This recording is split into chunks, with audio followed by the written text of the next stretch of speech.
श्री गुरुदेव दत्त श्री स्वामी समर्थ गुरुचरित्र अध्याय 2 कलियुग वर्णन गुरु महात्म्य संपीदक आख्यान। ओम श्री गणेशाय नमः, श्री सरस्वते नमः, श्री गुरुभ्यो नमः, श्री कुलदैवताय नमः। हे त्रैमूर्ती दत्तात्रेया, तू माझा गुरु आहेस। तू कृष्णा नदीच्या तीरावर वास्तव्य करतोस। तेथे तुझे भक्त नांदत असतात। ते पाहून स्वर्गातील देवांनाही मोठे कौतुक वाटते। असे श्री गुरूंचे ध्यान करीत नामधारक मार्गाने जात असता थकवा आल्यानं तो एका वृक्षाखाली विश्रांतीसाठी थांबला। तेथेच त्याला झोप लागली। झोपेत असताना त्याला स्वप्न पडले। त्या स्वप्नात जटाधारी सर्वांगाला भस्म लावलेले, व्याघ्रचर्ग परिधान केलेले, पितांबर नेसलेले श्री गुरु दिसले।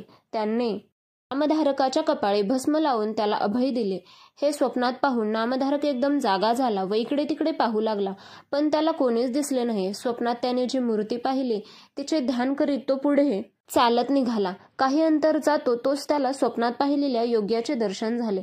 त्याने धावत जाऊन त्या योग्याला दंडवत घातला। तो त्या योग्याला म्हणाला, हे कृपासागर, तुझा जय जयकार असो। आज तुझ्या दर्शनाने माझे सर्व पातके नाहीशी झाली।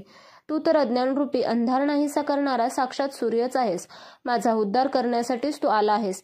या दीनभक्तावर कृपा करण्यासाठी आपण आला आहात अशी माझी श्रद्धा आहे।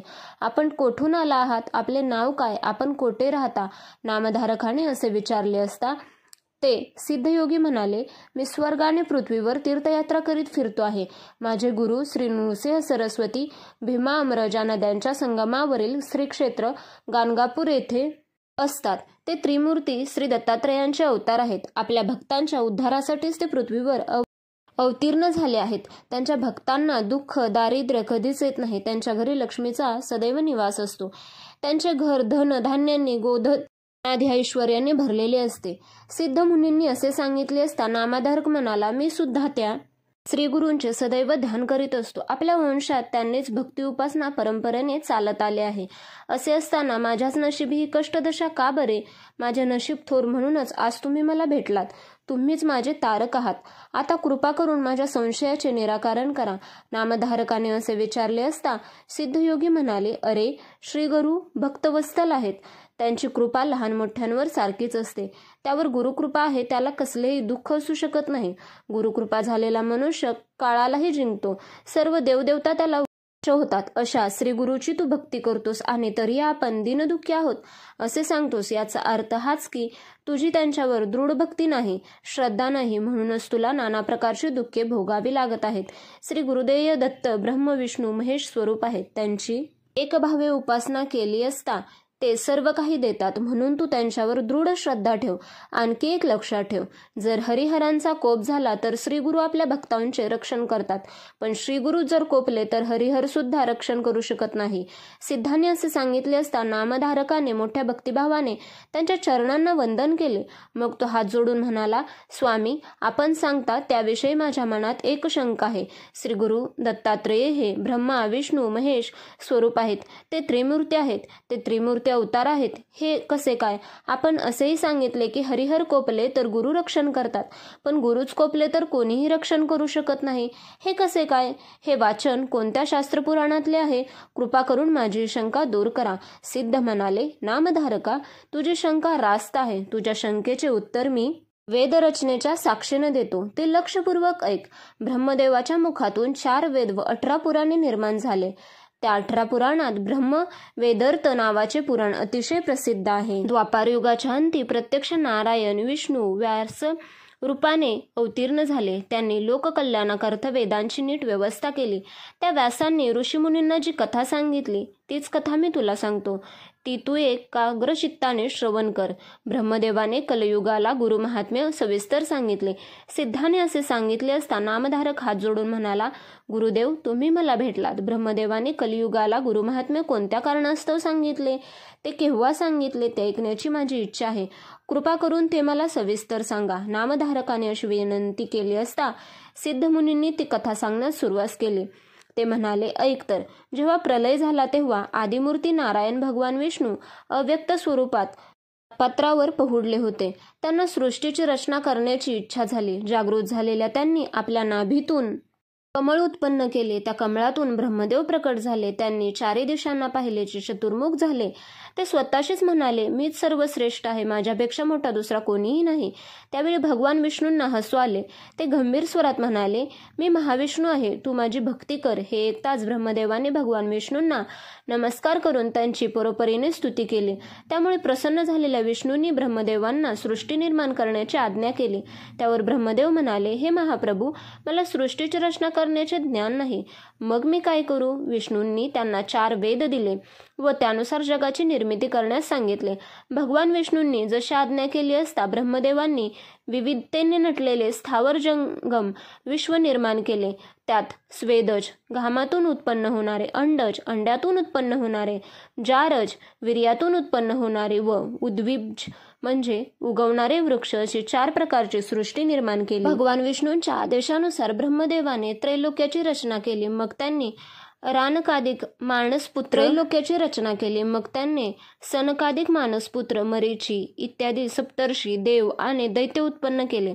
मग ब्रह्मदेवांनी कृतयुग, त्रैतायुग, द्वापारयुग व कलियुग अशी 4 युगे निर्माण केली.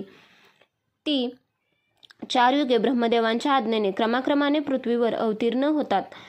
ब्रह्मदेवाने सर्वप्रथम कृतियोगाला पृथ्वीवर पाठवले. कृतयोग म्हणजे सत्ययुग. त्याची वैशिष्ट्ये सांगतो ती ऐक. ते सत्ययुग सत्यवचनी, वैराग्य संपन्न, ज्ञानी व सत्वगुणांनी वृद्धी करणारे होते. त्याने शुभ्र वस्त्र परिधान केले होते. त्याच्या खांद्यावर यज्ञोपवीत, गळ्यात रुद्राक्षमाळा व हातात कंकणे होती. त्याने पृथ्वीवर येऊन लोकांना सत्वगुणी सत्प्रवृत्त केले. त्याने लोकांना तपश्चर्येचा मार्ग दाखविला व लोकांचा उद्धार केला. सत्ययुगाचा कालावधी पूर्ण होताच ब्रह्मदेवांनी त्याला परत बोलविले. मग त्यांनी त्रेतायुगाला पृथ्वीवर पाठवले. त्याची लक्षणे सांगतो ती ऐक. त्या त्रेतायुगाला देह रथूल होता. त्याच्या हाती यज्ञ सामग्री होती. त्यामुळे त्रेतायुगात सगळे लोक यज्ञत्याग करीत असत. त्याने कर्ममार्गाची स्थापना केली. वृषभे धर्माचे प्रतीक त्यांच्या हाती होते. त्याने पृथ्वीवर धर्मशास्त्राचा प्रचार केला. आपला कार्यकाल पूर्ण झाल्यावर ते आनंदाने परत गेले. मग ब्रह्मदेवांनी द्वापारयुगाला पृथ्वीवर पाठवले. त्याच्या हातात खट्यांग व धनुष्यबाण ही शस्त्रे होती. ते उग्र, शांत, निष्ठुर व दयावान होते. त्या युगात पाप पुण्य समान होते. असे ते द्वापारयुग पृथ्वीवरील आपला कार्यकाल पूर्ण होताच ब्रह्मदेवांकडे परत गेले. द्वापारयुग परत आल्यावर ब्रह्मदेवांनी कलियुगाला बोलावून घेतले व त्याला पृथ्वीवर जाण्याची आज्ञा केली. ते कलियुग अविचारी होते. पिशाच्याप्रमाणे मुख असलेले ते नग्न स्वरूपात ब्रह्मदेवांसमोर प्रकट झाले. कलह आणि द्वेष यांना बरोबर घेऊन आलेल्या त्याचे उजव्या हातात जीभ व डाव्या हातात शीर्ष म्हणजे लिंग धरले होते. ते रडत, हसत, शिव्या देत, नाचत नाचता ब्रह्मदेवांपुढे तोंड खाली घालून उभे राहिले. त्याला पाहताच ब्रह्मदेवांना हसू आले.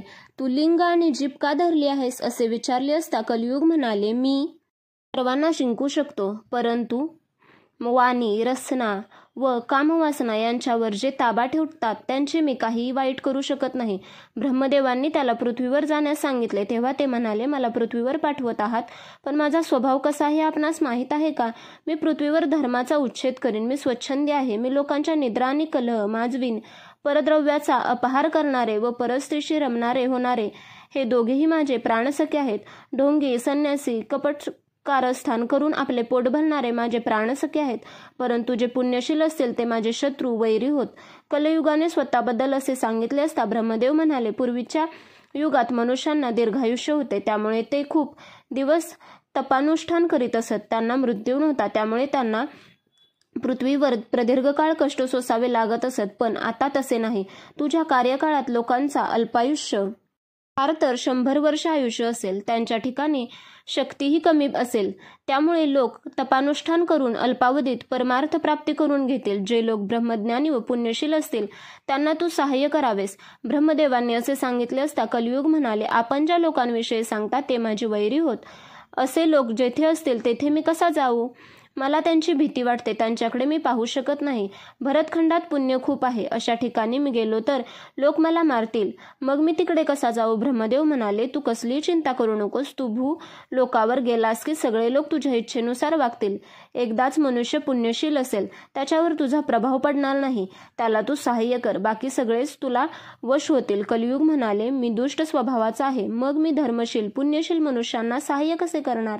ब्रह्मदेव म्हणाले, जे लोक देहाने व मनाने पवित्र असतील जे निर्लोभी असतील, जे हरिहरांची सेवा करणारे असतील, जे सदैव आपल्या गुरूंची सेवा करतील, त्यांना तू पीडा देऊ नकोस. आई वडिलांची सेवा करणाऱ्या ब्राह्मण, गायत्री व कपिलधानू यांची सेवा करणाऱ्या, सदैव तुळशीला वंदन करणाऱ्या अशा लोकांना तू पीडा देऊ नकोस. आपल्या गुरूंची सेवा करणारे, अभेद भक्ती करणारे, नित्यपुराण श्रवण करणारे जे लोक असतील त्यांना तू कधीही त्रास देऊ नकोस. ही माझी आज्ञा आहे. कलियुगाने ब्रह्मदेवांना विचारले, गुरु या शब्दाचा अर्थ काय? त्याचे स्वरूप कसे असते? गुरुचे महात्म्य कोणते? ब्रह्मदेव म्हणाले, ग अधिक उ व र अधिक उ मिळून गुरु हा शब्द होतो. यातील गकार म्हणजे ग हे अक्षर गणेशवाचक आहे, उ हा विष्णुवाचक व र हे अग्निवाचक आहे. 2 वर्णांचा गुरु शब्द धर्म, अर्थ, काम, मोक्ष या 4 पुरुषार्थाची प्राप्ती करून देणारा आहे. शिवशंकर कोपले तर गुरु रक्षण करतील, पण गुरु कोपले तर शिव सुद्धा रक्षण करणार नाही. गुरु हाच ब्रह्मा, विष्णू, महेश आहे. गुरु हाच साक्षात परब्रह्म आहे. म्हणून सदैव सद्गुरूची सेवा करावी. वैश्ववजन गुरुभक्ती अखंड राहो अशी प्रार्थना करतात. गुरु प्रसन्न झाला व परमेश्वर आपल्या अधीन होतो.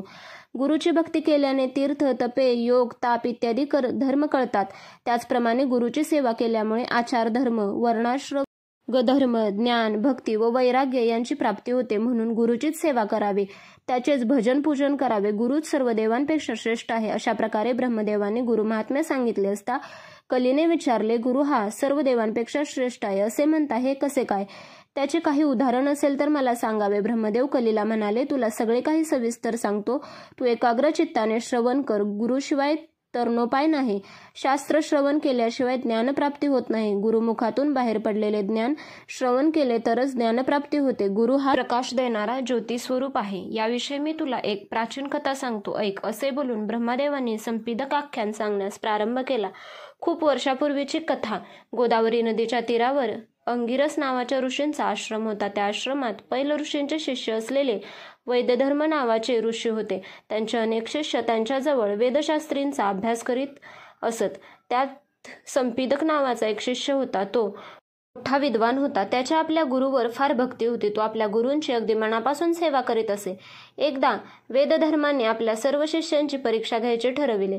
त्यांनी सर्व शिष्यांना बोलविले. ते शिष्यांना म्हणाले, तुमचे माझ्यावर प्रेम असले तर मी काय सांगतो ते लक्षपूर्वक ऐका. शिष्य म्हणाले, गुरुदेव, तुमचे वचन आम्हाला वेदप्रमाण आपण काय ते सांगा. वेदधर्म म्हणाले, पातकाचा नाश व्हावा म्हणून मी आजपर्यंत खूप तप केले. त्यातील पुष्कळसे पाप संपले आहे. अद्याप थोडे शिल्लक आहे. ते भोगल्याशिवाय संपणार नाही. त्यासाठी काशी क्षेत्री जाऊन राहावयाचे असे मी ठरवले आहे. ते पापभोग माझ्या देहानेच भोगणे प्राप्त आहे. त्यावेळी तुमच्यापैकी कोण माझ्याबरोबर येऊन माझी सेवा करेल ते सांगा. तुमच्यापैकी माझ्याबरोबर येऊन माझी सेवा करेल तर मी नक्कीच पापमुक्त होईन. वेदधर्माचे हे शब्द ऐकताच सर्व एकमेकांकडे पाहू लागले. त्यावेळी संपीदक नावाचा शिष्य म्हणाला, गुरुदेव, जो दुःख भोग आहे तो तुम्हाला भोगूनच संपवावा लागणार. आपला देह सदृढ आहे, तोवर तो भोग संपवावा, म्हणजे देहाचा नाश होणार नाही. भोग संपल्याशिवाय मुक्ती मिळणार नाही हे मला मान्य आहे. मी आपली सेवा करायला तयार आहे. मी आपणाला काशीला घेऊन जातो. संपीदकाचे हे बोलणे ऐकून वेदधर्म ऋषींना खूप बरे वाटले. ते म्हणाले, अरे बाळ संपीदका, जरा नीट विचार कर. अरे भोग भोगताना मी कुष्ठरोगी होईन, अंगहीन होईन, मी पांगळा होईन, अंध होईन. तुला माझा 21 वर्ष सांभाळ करावा लागेल. तयारी आहे का? संपीदक म्हणाला, गुरुदेव, मी तयार आहे. तुम्ही माझे काशी विश्वनाथच आहात. मग संपीदक आपल्या गुरूंना घेऊन काशीला गेला. तेथे गणककर्णिकेच्या उत्तरेस कामबालेश्वराजवळ ते राहिले. तेथे मणिकर्णिकेत स्नान व विश्वनाथाची पूजा असा त्यांचा नित्यनेम होता. असेच काही दिवस गेले आणि वेदधर्माच्या शरीरात बदल होऊ लागला. त्यांचे शरीर कुष्ठरोगाने भरले. त्यांची दृष्टी गेली. सगळे अवयव विद्रूप दिसू लागले. त्यांना धड चालताही येईना. मग संपीदक त्यांच्या सेवेत काहीही कमी करीत नसे. तो त्यांचे कपडे धुत असे, त्यांना स्नान घालीत असे, त्यांना बिछाना घालीत असे. मग महाव्याधीने त्रस्त झालेले गुरु संपीदकाला उलटसुलट आज्ञा करून अत्यंत त्रास देत होते. संपीदकाने कितीही सेवा केली तरीही गुरु वेदधर्म त्याच्यावर सारखे रागवत, चिडत, सारखी कसली तरी तक्रार करीत असत. मग संपीदकाने गुरुसेवेत कधीही खंड पडू दिला नाही. गुरुसेवा हेच त्याचे जीव झाले होते. संपीदक भिक्षा मागून आणीत असे, पण कधी कमी आणलीस म्हणून गुरु रागवत, पण कधी गोड पदार्थ आणले नाहीस म्हणून सगळ्यांना फेकून देत असत. पण संपीदक कधीही कष्टी होत नसे. गुरूंची रात्रंदिवस सेवा करण्यात त्याला आनंद होत असे. संपीदकाच्या या गुरुसेवेची कीर्ती देवांना समजली. हा गुरुभक्त आहे तरी कसाही पहावे म्हणून भगवान शंकर तेथे प्रकट झाले. संपीदकाची गुरुभक्ती पाहून ते प्रसन्न झाले. ते संपीदकाला म्हणाले, मी तुझ्यावर प्रसन्न झालो आहे. तुला हवा असेल तो वर माग. परंतु संपीदकाला स्वतःसाठी काहीच नको होते. तो आपल्या गुरूंकडे गेला आणि हात जोडून म्हणाला, गुरुदेव, भगवान शंकर प्रसन्न होऊन वर देत आहेत, तेव्हा आपण रोगमुक्त व्हावे असा वर मागू का? वेदधर्म रागवून म्हणाले, मुळीच नको. माझ्यासाठी देवाकडे कसलीही भीक मागू नकोस. संपीदक परत गेला व शंकराला म्हणाला, मला माझ्यासाठी कोणतेही वरदान नको, माझ्या गुरूंनाही नको. आश्चर्यचकित झालेले शंकर कैलासवासावर परत गेले. त्यांनी सर्व देवांना हा वृत्तांत सांगितला. काही दिवसांनी भगवान विष्णू त्या गुरुशिष्यांचे दर्शन घेण्यासाठी आले. संपीदकाची ती गुरुभक्ती पाहून ते संतुष्ट झाले. संपीदकापुढे प्रगट होऊन त्याला म्हणाले, बाळा, या पृथ्वीवर तुझ्या इतका श्रेष्ठ गुरुभक्त मी आजपर्यंत पाहिला नाही. मी तुझ्यावर प्रसन्न झालो आहे, तेव्हा तू काहीतरी वर मागच. तेव्हा संपीदक म्हणाला, परमेश्वरा, मला काहीच नको.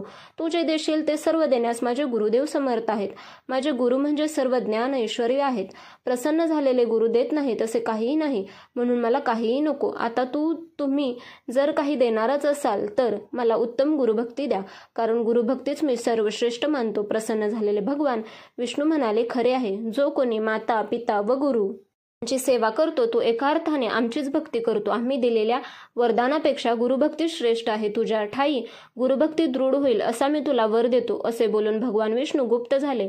मग वेदधर्माने संपीदकाला विचारले, का रे, विष्णूने तुला काय वर दिला? तेव्हा संपीदक म्हणाला, मी भगवान विष्णूंकडे उत्तम गुरुभक्तीचा वर मागून घेतला. संपीदकाच्या या बोलण्याने वेदधर्माला अतिशय आनंद झाला. ते म्हणाले, संपीदका, धन्य आहे तुझी. तू काशीत चिरकाल निवास करशील. जे तुझे स्मरण करतील त्यांचे दैन्य जाऊन ते सर्व प्रकारच्या वैभवाने संपन्न होतील. तुला माझे आशीर्वाद आहेत. असे ते म्हणाले. तोच त्यांच्या शरीरातील सर्व व्याध नाहीशा झाल्या. त्यांचे शरीर एकदम तेजस्वी झाले. त्यांना दृष्टी आली. त्यांनी संपीदकाला प्रेमाने पोटाशी धरले आणि त्याच्या डोक्यावर हात ठेवून म्हणाले, बाळा, मी तुझी परीक्षा पाहिली. अरे, जो तपाचरण करतो त्याला कसलाही रोग होत नाही. 21 वर्षे तू माझी सेवा केलीस, तुला सर्व विद्या प्राप्त होतील. सूत म्हणाले, ब्रह्मदेवाने कलियुगाला गुरुमहात्म्य सांगताना ही कथा सांगितली. संपीदकाची कथा सांगितल्यावर सिद्धयोगी नामधारकाला म्हणाले, गुरुभक्तीचे महात्म्य लक्षात घेऊन त्यांची पूर्ण श्रद्धेने भक्तिभावाने सेवा केली तर भगवान श्री शंकर त्या गुरुभक्तावर प्रसन्न असतात. अशा रीतीने श्री गुरुचरित्र अमृतातील कलियुग वर्णन गुरुमहात्म्य संपीदक आख्यान नावाचा अध्याय 2 समाप्त. श्री गुरुदेव दत्त. श्री स्वामी समर्थ.